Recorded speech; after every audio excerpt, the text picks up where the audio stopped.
अस्सलाम वालेकुम फ्रेंड्स, मैं हूं Naveed Akhtar Hashmi, admin officer university of education Faisalabad campus. तो कल क्योंकि रिज़ल्ट आया था एफ़ए का और एफ़एससी का, तो फ़र्स्ट ईयर बेस पे एडमिशन हुए हैं मुख्तलिफ़ यूनिवर्सिटीज़ में, गवर्नमेंट यूनिवर्सिटीज़ में भी एडमिशन हुए हैं। तो इस एक्सपेक्टेशन के साथ कि बच्चा जौन सा है वो सेकंड ईयर में पास हो जाएगा और उसका एडमिशन जौन सा है वो कंटिन्यू रहेगा। मगर आज की एक बुरी न्यूज़ हमें जब मिली, जब बैड न्यूज़ ये मिली कि कुछ बच्चे जो उनसे थे उनकी सेकंड ईयर में सप्ली आ गई। ठीक है, अब जो जिन बच्चों की सप्ली आ गई है तो वो अब मेरे पास आ रहे हैं, वो कह रहे हैं कि सर हमें जौन सा है ना वो हमारी फ़ी जौन सी है वो रिफ़ंड कर दें, क्योंकि हम तो अब आगे आगे नहीं पढ़ सकते, क्योंकि आगे हमारी अभी तो हमें हमें एफ़एससी ही कंप्लीट नहीं हुई, तो हम आगे जौन सा है वो पोस्ट एडीपी या आगे यूनिवर्सिटी की तालीम नहीं हासिल कर सकते। तो मैं यूनिवर्सिटी ऑफ एजुकेशन के बारे में बताना चाहता हूँ। यकीनन बाकी सरकारी यूनिवर्सिटीज़ में भी यही रूल होगा।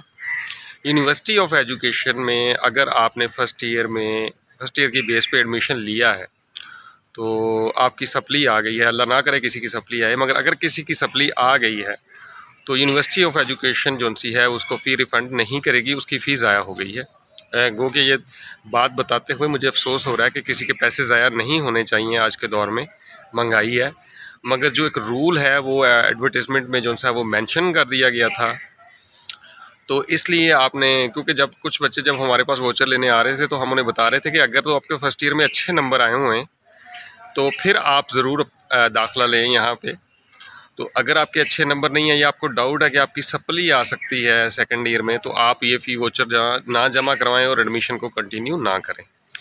मगर फिर भी जौन सा है कुछ लोगों ने इस होप के साथ, ज़ाहिर बात है कि दुनिया जौन सी है वो उम्मीद पे इंसान जौन सा है वो ज़िंदा है और उम्मीद पे हर चीज़ चलती है। तो फिर भी लोगों ने एडमिशन लिया, मगर आज की जौन सी है मेरे लिए यानी कि ये बताना जौन सा है वो मैं ज़रूरी समझ रहा हूँ, क्योंकि मेरे पास आज काफ़ी सारे लोग आ रहे हैं और वो पूछ रहे हैं कि सर हमारा जौन सा है वो सप्ली आ गई है एफ़ए में, तो हमारी फ़ी जौन सी है वो रिफ़ंड की जाए। जबकि रूल के मुताबिक यूनिवर्सिटी ऑफ एजुकेशन की मैं बात कर रहा हूँ, यूनिवर्सिटी ऑफ एजुकेशन लाहौर, इसके तमाम डिवीजन्स और कैंपसेस जहाँ जहाँ भी आपका एडमिशन हुआ है फर्स्ट ईयर बेस पे, अगर तो आपकी सेकंड ईयर क्लियर है तो आपका जो सा है वो एडमिशन कंटिन्यू है, आपके एग्ज़ाम भी होंगे, सारा कुछ चलता रहेगा।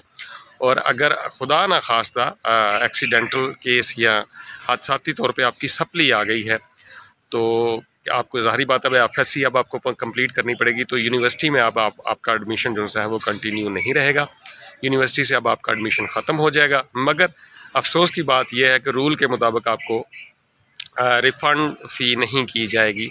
गो कि अभी मिड टर्म भी नहीं हुआ और फाइनल टर्म भी नहीं हुआ, तो फ़ी जौन सी है अलबत्ता रूल के मुताबिक जौन सी मैं बात कर रहा हूँ कि जिन बच्चों की सप्ली आ गई है एफ़एससी में या एफ़ए में और उनका यूनिवर्सिटी ऑफ एजुकेशन के किसी भी कैंपस या डिवीज़न में एडमिशन चुका है, पोस्ट एडीपी में यानी फ़र्स्ट ईयर बेस पे जिनका एडमिशन हुआ था, तो अगर उनकी सप्ली आ गई है तो उनका एडमिशन अब यूनिवर्सिटी से वो ख़त्म करवाएंगे या वो बता देंगे कि हमारी सप्ली होगी, अब हमारी डिग्री कंटिन्यू नहीं हो सकती।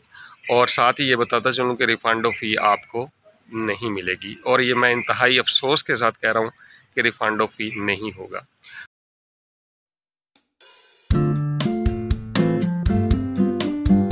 तो मुझे उम्मीद है कि ये छोटी सी इन्फॉर्मेशनल वीडियो जो सी आपके काम आएगी, इस सिमत में आपको काम आएगी। अगर आप ये वीडियो देख रहे हैं तो फिर आपको यानी कि रिफ़ंड ऑफ फ़ी में अप्लाई करने की ज़रूरत है, या प्लान होने की ज़रूरत नहीं है कि मुझे फ़ी मिलेगी या नहीं मिलेगी।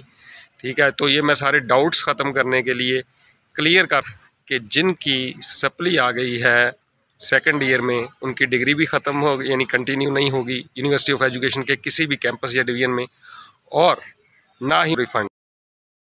बताता चलूँ कि अगर किसी की सप्ली आ गई है तो बिल्कुल परेशान होने की ज़रूरत नहीं है, घबराने की ज़रूरत नहीं है। सप्लियाँ आती हैं, हर बंदे की सप्ली आ सकती है, किसी की भी सप्ली आई थी। अगर किसी की सप्ली आ रही है तो मैं जस्ट फॉर मोटिवेशन आपको बताना चाहता हूँ कि बिल्कुल परेशान नहीं होना, बिल्कुल नहीं घबराना, डट के तैयारी करें।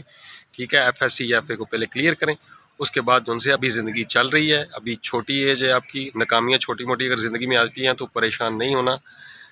क्या करना है, अज़म के साथ आपने कंटिन्यू रखना है, जारी रखना है काम को, परेशान नहीं होना, रोना नहीं है, ये नहीं कहना कि नो जी अब हमने पढ़ना ही नहीं आगे, ऐसी कोई बात नहीं है। ये छोटी मोटी ऐसी चीज़ें हो जाती हैं ज़िंदगी में, मगर ज़िंदगी चलती रहती है। तो आपने बिल्कुल भी परेशान नहीं होना, आपने तैयारी करनी है, अपनी एफ़एससी को कंप्लीट करें, अपने एफ़ए को कंप्लीट करें, और उसके बाद जो सा है आगे ज़िंदगी चल रही है इंशाल्लाह ताला। Be hopeful. आप इंशाल्लाह, अगर कुछ छोटा मोटा गैप आ जाता है तो इससे ये नहीं मतलब कि ज़िंदगी रुक गई है, आपने आगे बढ़ना है और इस तालीम को जारी रखना है।